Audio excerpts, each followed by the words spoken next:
এবং ফল। মানুষের স্বভাব হলো এটাই যে তিনি নিজের প্রত্যেক পরিশ্রমের প্রতিফল প্রার্থনা করেন। বেশিরভাগ সময় এই ফলাফলের চিন্তা করতে করতে, কল্পনা করতে করতে উনি কর্ম করতে থাকেন যে আমি এই কাজটা করলে এই ফল পাবো। সেই সব কল্পনা করতে থাকেন যা না তার হাতে আছে, না আছে অধিকার, আর না আছে নিয়ন্ত্রণ। উনি শুধু নিজের কর্ম করতে পারেন।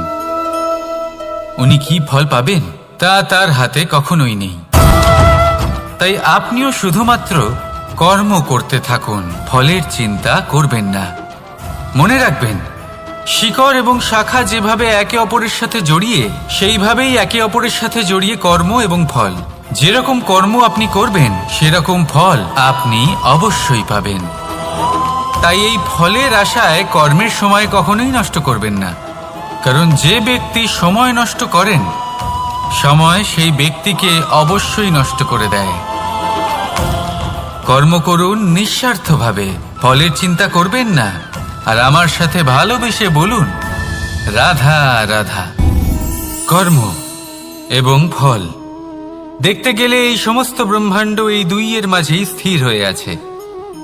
মানুষজন কর্ম করেন ভালো ফল লাভের আশায়, আর ভালো ফল লাভের আশায় উনি এটাই ভুলে যান যে উনি যে কর্ম করছেন তা কি করছেন। আমি বলেছিলাম কর্ম করুন ফলের চিন্তা না করে, কিন্তু কি কর্ম করছেন সেই বিষয়ে ভাবাটাও অত্যন্ত আবশ্যক। নয়তো অনেক সময় আমরা এমন কর্ম করে ফেলি যা না চাইতেও বিষে পরিণত হয়, যা হয়েছে দুঃশাসনের সাথে, দুর্যোধনের সাথে, গুরু দ্রোণের সাথে। একজনের মানসিকতা উচিত ছিল না, একজনের বিবেক উচিত ছিল না, আরেকজন যে পক্ষ নির্বাচন করেছিলেন সেই পক্ষ উচিত ছিল না। আর যা কিছু ওনাদের সাথে হলো, আপনার, আমার, আমাদের সকলের সাথে তা হতে পারে। আমি বলেছিলাম কর্ম করুন, ফলের চিন্তা করবেন না, কিন্তু এই কর্মের বিষয়ে বিচার করে দেখাটাও ততটাই আবশ্যক। দেখুন, কর্ম করার উচিত প্রক্রিয়া ফলের চিন্তা না করা, কিন্তু যদি আপনার কর্ম শুভ হয় তাহলে তার ফলও নিয়তি আপনাকেই দেবে। সর্বদা কর্ম করার সময় এটা ভাবুন যে আপনার এই কর্ম এই সংসারকে, এই সমাজকে, আপনার পরিবারকে, আপনার আশেপাশের মানুষজনকে কোন দিশায় নিয়ে যাবে। যদি এটা সবার জন্য মঙ্গলময় হয় তাহলে কর্ম করতে থাকুন। আর হ্যাঁ, নিশ্চিত রূপে ফলের চিন্তা করবেন না। আসুন আমার সাথে ভালোবেসে বলুন রাধা রাধা। বটবৃক্ষের বীজ সর্ষের দানার থেকেও ছোট হয়, কিন্তু যখন তা নিজের রূপ ধারণ করে তখন তা বিশাল বৃক্ষের আকার ধারণ করে, যা সহস্র বছর ধরে বেঁচে থাকে, ছায়া প্রদান করে, পাখিদের আশ্রয় প্রদান করে, আর দেয় পথচারীদের বিশ্রাম করার স্থান। কেন? কারণ সেই ছোট বীজ তা মাটির ভেতরে গিয়ে নিজের খোলস ত্যাগ করে। অন্ধকারে থাকে সে, যতই আলো আসুক না কেন, যতই বর্ষা আসুক না কেন, সব সহ্য করে। আর তারপরে একটা চারা গাছ অঙ্কুরিত হয়, তারপর ধীর গতিতে একটা বিশাল বৃক্ষতে পরিণত হয়। দেখুন, জীবনে কঠিন সময় আসে, এই জন্য নয় যে আপনি হার মেনে নেবেন, এই জন্য আসে যাতে আপনি ভবিষ্যৎ নির্মাণের জন্য নিজেকে তৈরি করতে পারেন। যদি কঠিন সময়ে আপনি ওই বীজের মতো দৃঢ় হয়ে থাকতে পারেন, তাহলে আপনিও একদিন সেই বিশাল বৃক্ষের মতো নিজের অস্তিত্ব গড়ে তুলতে পারবেন, যা সহস্র বছর পর্যন্ত মনে রাখা হবে। আসুন আমার সাথে ভালোবেসে বলুন রাধা রাধা। এই ব্রহ্মাণ্ড কত বৃহৎ, তাই না? যার সম্মুখে এই পৃথিবীকেও একটা বিন্দুর মতো মনে হয়। আর এই পৃথিবীতে আমরা কে হই, আমাদের আকার কিরকম, আমাদের অস্তিত্বই বা কি? যখন আমরা এভাবে ভাবি তখন মনে হয় আমরা কিছুই নই। তা আমরা যখন কিছুই নই, তাহলে আমরা এত চিন্তা করি কেন? কি ভেবে ভয় পাই? কাকেই বা এত ভয় পাই? কে আমাদের মারতে পারে আর কেই বা আমাদের জন্ম দেবে? আত্মার আসলে না কখনো জন্ম হয় আর না কখনো মৃত্যু। আত্মা শুধুই শরীর বদল করে। আপনি, আমি, আমরা সকলে এই শরীর নয়, আমরা হলাম আত্মা, যা হলো পরম আত্মার পরম অঙ্গ। সেই জন্য মনে রাখবেন, বাইরের কোথাও দেখবেন না, নিজের অন্তরের গভীরে গিয়ে দেখুন, আত্মাকে উপলব্ধি করতে শিখুন। ক্লেশ, ভয়, চিন্তা, এই সব কিছুর থেকে নিজেকে দূরে রাখুন, তাহলেই উপলব্ধি করতে পারবেন পরমাত্মাকে। তাহলে আসুন আমার সাথে ভালোবেসে বলুন, রাধা রাধা। পরিবর্তন এই সংসারের শাশ্বত নিয়ম। কোনো রাজা নেই যিনি চিরকাল রাজা থাকেন, কোনো ধনী ব্যক্তি নেই যিনি চিরকাল ধনী থাকবেন। এই সংসারে সূর্যের স্থান নেওয়ার জন্য চন্দ্রিমার আগমন ঘটে। কোন স্থান যাকে পতিত বলা হয়েছিল সেখানে মহল তৈরি হয়েছে। কোন স্থান যাকে আজ মলিন বলা হয়েছে কাল সেখানে মন্দিরও স্থাপন হতে পারে।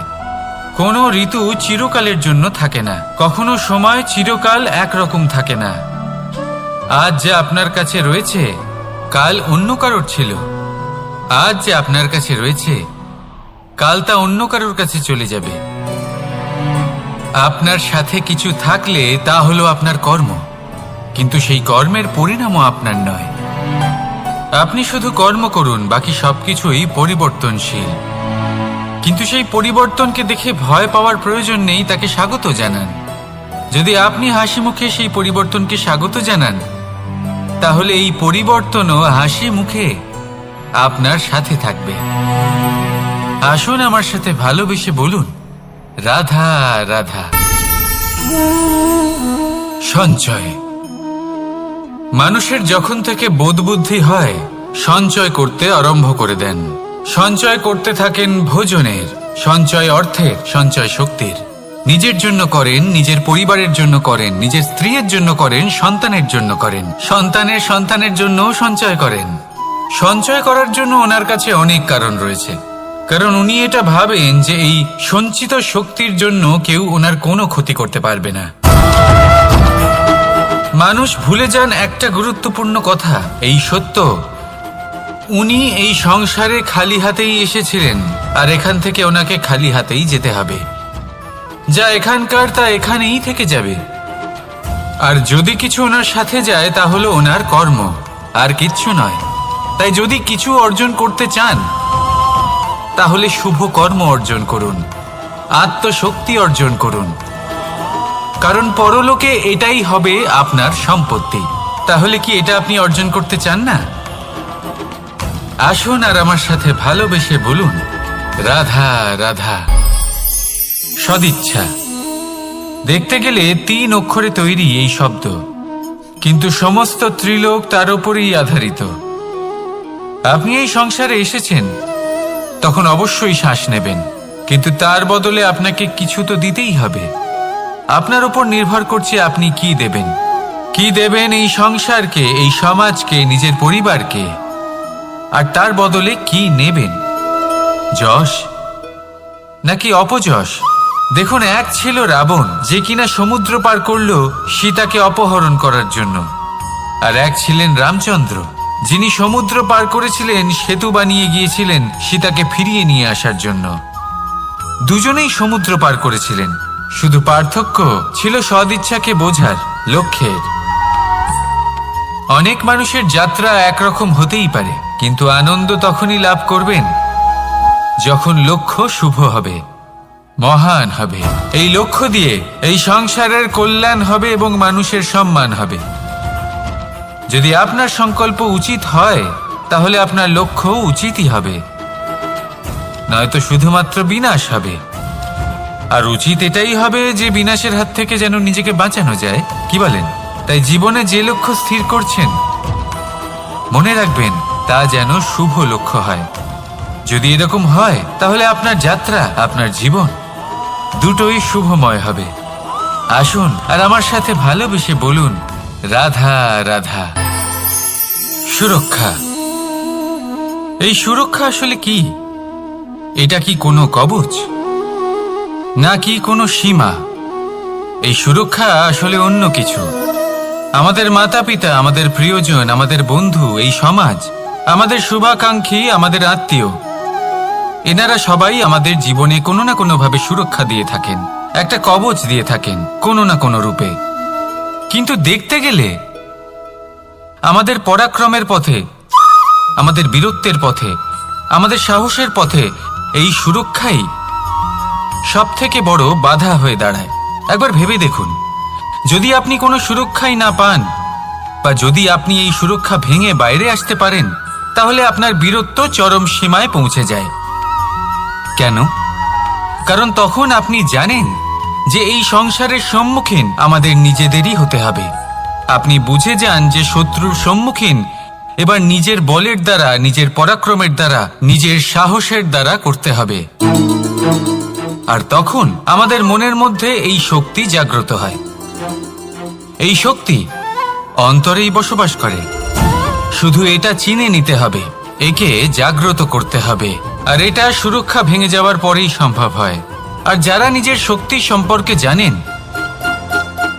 যিনি নিজেই জানেন তিনি কতটা শক্তিশালী, তিনি নিজেই নিজের সুরক্ষা কবচ চিরকালের মতো ভেঙে ফেলে দেন, ঠিক কর্ণের মতো। আর তারপরে দেখুন, আপনার পরাজয় হোক বা বিজয়ী হোক না কেন, সেটাই অনেক বড় হয়, সেটাই প্রশস্ত হয়ে থাকে। সেই জন্য ত্যাগ করুন নিজের ভয়কে, নিজের আশেপাশের এই সুরক্ষা চক্রকে ভেঙে ফেলুন। আর সম্মুখীন হন এই সংসারের নিজের শত্রু সম্মুখীন হন। পরাক্রমের এই অঙ্কুর, তা অঙ্কুরিত হওয়ার জন্য বীজের উপরের এই কবচ, এটা ভেঙে যাওয়া অতি আবশ্যক। আসুন আমার সাথে ভালোবেসে বলুন, রাধা রাধা। যখন আমরা হাঁটতে থাকি আর আমাদের পায়ে কাঁটা বিঁধে যায়, তখন মুখ দিয়ে আহ বেরিয়ে আসে, কান্না চলে আসে, আর অনেক সময় অভিশাপও বেরিয়ে আসে। কিন্তু আমরা কি কখনো এটা এইভাবে দেখেছি, এইভাবে ভেবেছি যে আমরা যে পথে চলেছি সেই পথে কাঁটা বিঁধেছে, নাকি আমরা সেই পথ নির্বাচন করেছি যাতে শুধুই কাঁটা রয়েছে? নাকি আমরা এভাবে ভেবে দেখেছি যে এই কাঁটা আমাদের কষ্ট দিতে এসেছে, নাকি এটা আমরাই বিছিয়ে রেখেছিলাম? সাবধান থাকা উচিত ছিল, কারণ কাঁটা বিঁধলে যন্ত্রণা হবে, চিৎকার করে ফেলতে পারি, মুখ থেকে অভিশাপও বেরিয়ে আসতে পারে। কিন্তু এই অভিশাপ শুধুমাত্র আমাদের তরফ থেকে অভিশাপ হয়, সামনের ব্যক্তিটির ওপরও নির্ভর করে। এবার সেই ব্যক্তি যদি এমন হয় যে ফুল আর কাঁটা এই দুই সমানভাবে গ্রহণ করতে পারে, তার কাছে অভিশাপও বরদানে পরিণত হয়। শেষ পর্যন্ত ব্যাপারটা দাঁড়ায় ভাবনা, চিন্তা, দৃষ্টিভঙ্গির ওপর। কারণ আপনার এই ভাবনাই সত্যি হয়ে সামনে আসে। সেই জন্য এই ভাবনা, চিন্তা, মানসিকতাকে গুরুত্ব সহকারে দেখবেন। এই বিবেচনা নিয়ে বিবেচনা করতে শিখুন। আমার কথার অর্থ হলো যে জীবনে যখন এরকম কিছু একটা ঘটবে, তখন ভেবে দেখুন যে এরকম কেন হলো। আপনি কি এমন কোনো কর্ম করেছিলেন যার কর্মফল এটা?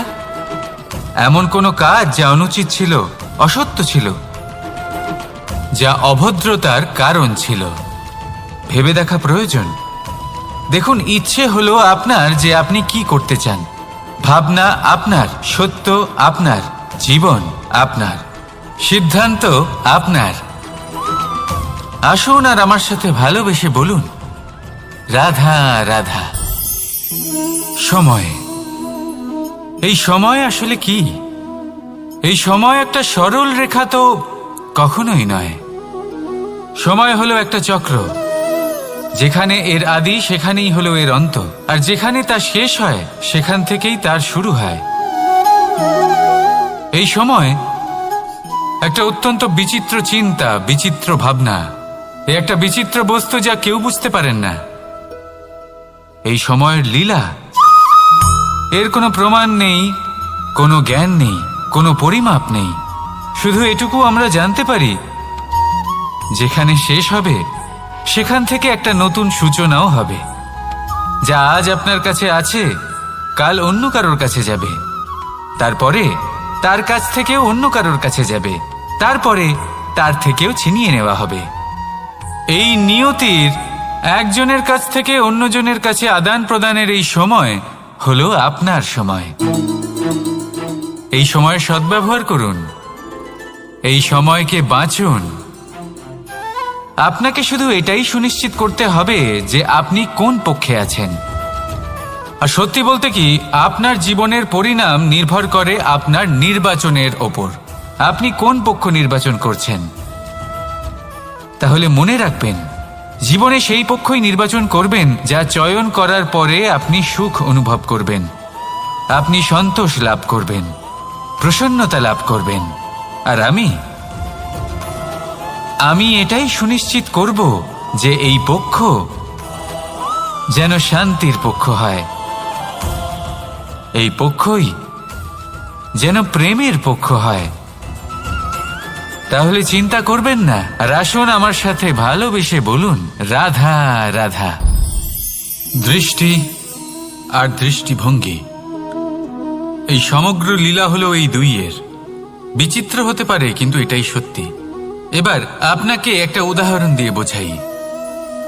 অনেক সময় আপনি কোনো ব্যক্তিকে এটা বলতে শুনবেন যে আমি আমার নিজের উপরে গর্ব করি, আমি নিজেকে নিয়ে গর্ব করি, আমি খুব ভালোভাবে আমার মা বাবার সেবা করি, ওনাদের আমি সবসময় সুখী রাখি, ওনাদের আমি একটা বাড়ি দিয়েছি, সকল সুখ সুবিধা দিয়েছি, ওনাদের জীবনে প্রত্যেক জিনিস দিয়েছি আর দেব যা তাদের প্রয়োজন। এবার আমাকে বলুন যে আপনি কে হন। আপনি হলেন সেই বীজ যা আপনার মাতা পিতা রোপণ করেছেন। আপনার মা বাবাই আপনাকে এই সংসারে জন্ম দিয়েছেন। এবার এইসব কথার কি তাৎপর্য? এই হলো সেই ব্যক্তির দৃষ্টিভঙ্গি। এবার দেখা যাক এই প্রকৃতি আমাদের কি শেখায়। কখনো কোনো গাছকে দেখবেন, যখন সেই গাছে ফল আসে, সে মালিকে এটা বলে না যে দেখো আমি তোমাকে ফল খেতে দিচ্ছি। সেই বৃক্ষ এটা বলে না যে দেখো আমি তোমায় আহার করতে দিচ্ছি, কারণ ও জানে যে এটা হলো সেই মালির পরিশ্রম, এটা হলো তারই কর্মের ফল, আর এটা তারই পাওয়া উচিত। সে বলে যে তোমার জিনিস তোমাকেই অর্পণ করলাম, এ আমার জিনিস নয়। ও জানে সেই মালির গুরুত্ব আসলে কি, এটা হলো তার দৃষ্টিভঙ্গি।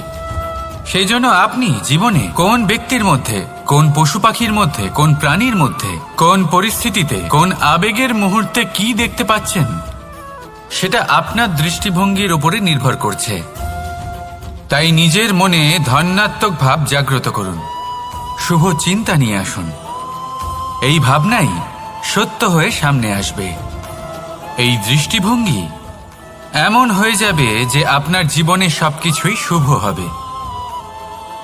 তাহলে আসুন আর আমার সাথে ভালোবেসে বলুন, রাধা রাধা। প্রতিশোধ অথবা কাউকে দুঃখ দেওয়ার ভাবনা, যদি এটা আপনার মনে থাকে, তাহলে আপনি নিজের মনেই যন্ত্রণার একটা বিশাল বৃক্ষ রোপণ করছেন, এটা মনে রাখবেন। কারণ কাউকে দুঃখ দেবার এই ভাবনা, এটা হলো সেই বীজ যা আপনার মনেই পতিত হবে, আপনার মনেই অঙ্কুরিত হবে, আর আপনার মনেই একটা বিশাল বৃক্ষরূপে বেড়ে উঠবে। জীবন আপনার, কর্ম আপনার, কাউকে দুঃখ দেবার ভাবনা আপনার ছিল, এই বৃক্ষ হলো আপনার, তাই এর ফলও আপনিই পাবেন, যা গ্রহণও আপনাকেই করতে হবে। মনে রাখবেন, যে মানুষ এটা ভাবে যে আমি ওকে দুঃখ দেব, ওকে কষ্ট দিতে চাই আমি, সেই মানুষই দুঃখ আর কষ্ট পেয়ে থাকে। যদি সেই জায়গায় আপনি এটা ভাবেন যে আমি কাউকে সুখী করে তুলতে চাই, কাউকে সুখ প্রদান করতে চাই, তাহলে তারও বীজ আপনার মনেই রোপণ হবে, বৃক্ষে পরিণত হবে, যার ফলও আপনিই পাবেন। এখানে বিষয়টা হলো শুধু মানসিকতার চিন্তা, যা সত্য হয়ে আপনার সামনে আসে। তাহলে এই মানসিকতা শুভ করুন, সবার জন্য মঙ্গল কামনা করুন। অন্যের মনে আপনার জন্য ভালো চিন্তা থাকুক বা না থাকুক, আপনি সবার জন্য শুভ চিন্তা করে কর্ম করতে থাকুন, তাহলে আপনার সাথেও ভালোই হবে। তাহলে আসুন আর আমার সাথে ভালোবেসে বলুন, রাধা রাধা। সুখ আর অভিজ্ঞতা, এই দুই জীবনে একসাথে কখনোই আসে না। মনে রাখবেন, যেখানে সুখ থাকে সেখানে অভিজ্ঞতা থাকে না, আর যখন এই সুখ আমাদের জীবন থেকে দূরে চলে যায়, তখন আমাদের জীবনে আসে এই অভিজ্ঞতা।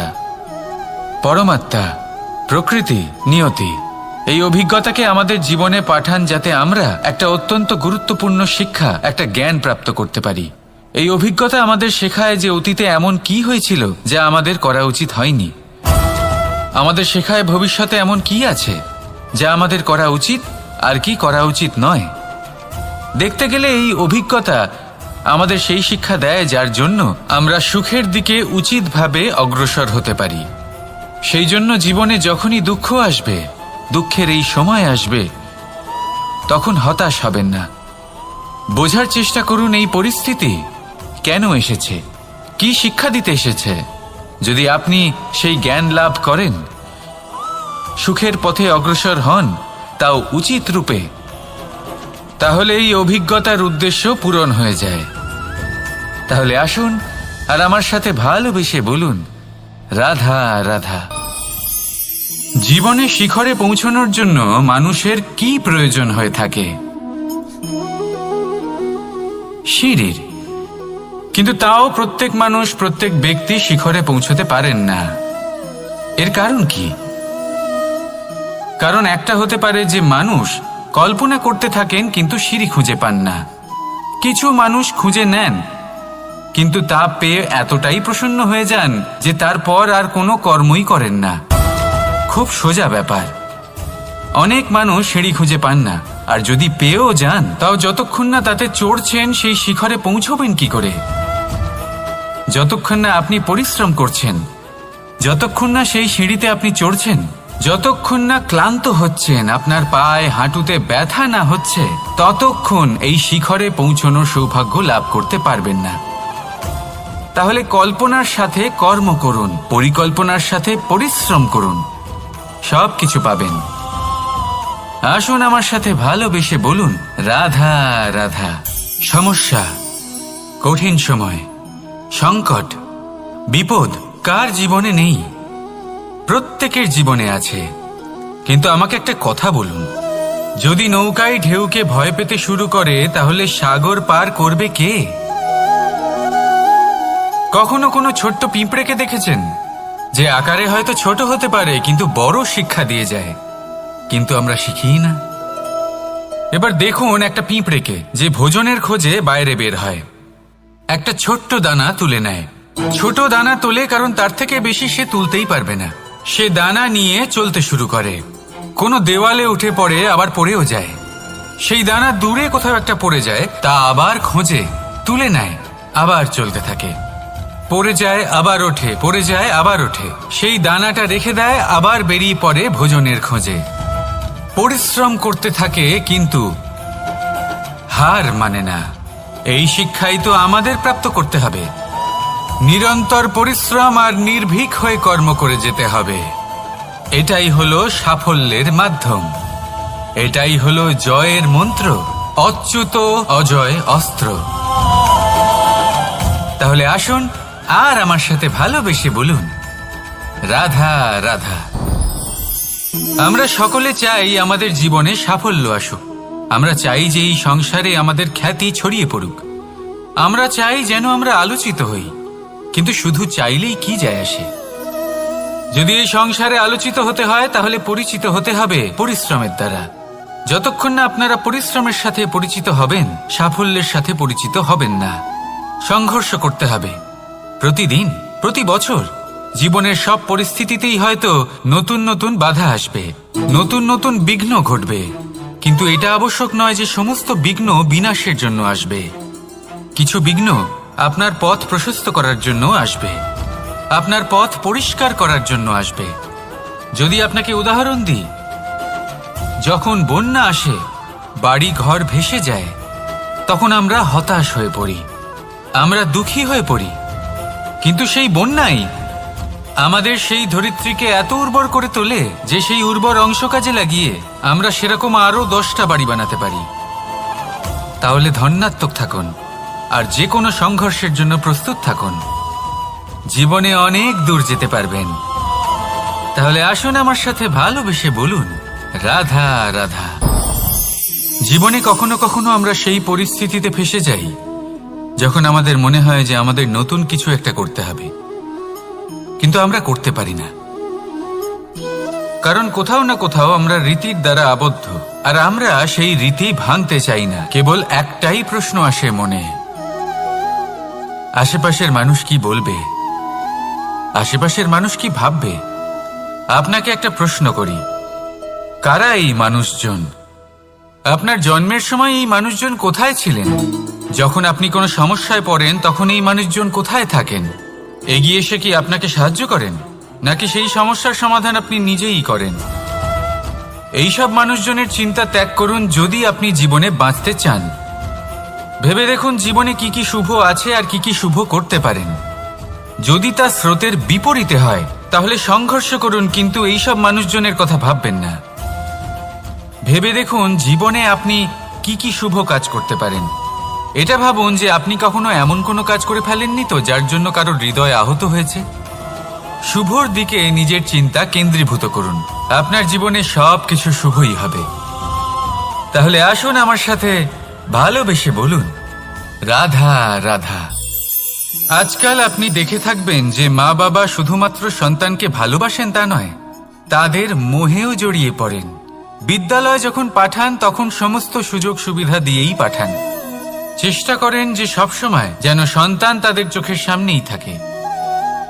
কিন্তু ভুলে যান এক অত্যন্ত গুরুত্বপূর্ণ কথা, যে সন্তানকে এক নতুন দৃষ্টিভঙ্গি দেওয়াই হলো ওনাদের কর্তব্য। সেই জন্য পুরাতনকালে শিষ্যদের গুরুকুলে পাঠানো হতো, বাড়ির থেকে দূরে। কারণ বাড়ি ছেড়ে যাওয়া এক সন্তানের জন্য, এক শিষ্যের জন্য অত্যন্ত শুভ লক্ষণ হয়। যখন সে বাড়ির থেকে দূরে, গৃহস্থের থেকে দূরে থাকবে, তখন এই সংসারকে সে এক নতুন দৃষ্টিভঙ্গি দিয়ে দেখবে, পরখ করবে, বুঝতে পারবে, আর সবকিছু নিজে থেকেই শিখে যাবে কখন আক্রমণ করতে হয়, কখন পিছু হটতে হয়, কিভাবে এই সংসারের সম্মুখীন হতে হয়। আর এটা আপনার দৃষ্টি ওকে শেখাতে পারবে না, ওর অভিজ্ঞতা ওকে শেখাতে পারবে। তাই মনে রাখবেন, যদি আপনি চান যে আপনার সন্তানের বিকাশ হোক, তাহলে অনেক সময় ওকে নিজের থেকে দূরে নিয়ে যেতে হয়। যদি মোহে আবদ্ধ থাকেন তাহলে ওর বিকাশ কখনোই হবে না। তাহলে আসুন আমার সাথে ভালোবেসে বলুন, রাধা রাধা। কখনো কখনো মানুষ মনে করেন যে সে নিজেই সব থেকে বেশি শক্তিশালী, তিনি হলেন জ্ঞানী। দেখুন, এটা ভালো ব্যাপার যে আপনার মধ্যে শক্তি আছে, জ্ঞান আছে, আর এটা শুধু আপনার জন্য নয়, এই সমস্ত সমাজের জন্য, দেশের জন্য, সমগ্র পৃথিবীর জন্য অত্যন্ত আবশ্যক। কিন্তু এই কথাটাও বোঝা অত্যন্ত আবশ্যক যে এই জ্ঞান যেন কখনো অহংকার না হয়ে ওঠে। যখন মানুষের মধ্যে জ্ঞান থাকে তখন সে রাম হয়ে ওঠে। রাম, যিনি সমুদ্রের বুকে সেতু বানিয়েছিলেন, বানর সেনার দ্বারা রাক্ষস রাজকে পরাজিত করেছিলেন, আর চিরকালের জন্য সবার কাছে আদর্শ হয়ে উঠেছিলেন। আর যদি মানুষের মনে অহংকার জন্মায় তাহলে সে রাবণ হয়ে ওঠে। দেশে বিদেশে যতই খ্যাতি থাকুক না কেন, সে রাক্ষস হয়ে ওঠে, নিজের সাথে সাথে সমস্ত কুলের বিনাশ করে বসে। এবার জ্ঞান নাকি অহংকার, আপনার কি চাই সেই সিদ্ধান্ত আপনার, আর আপনার এই সিদ্ধান্তই নিশ্চিত করবে যে আপনার কর্ম কি হবে, আর আপনার এই কর্মই নিশ্চিত করে দেবে আপনার প্রারব্ধ কি হবে। তাহলে শুভ কর্ম করুন আর আমার সাথে ভালোবেসে বলুন, রাধা রাধা।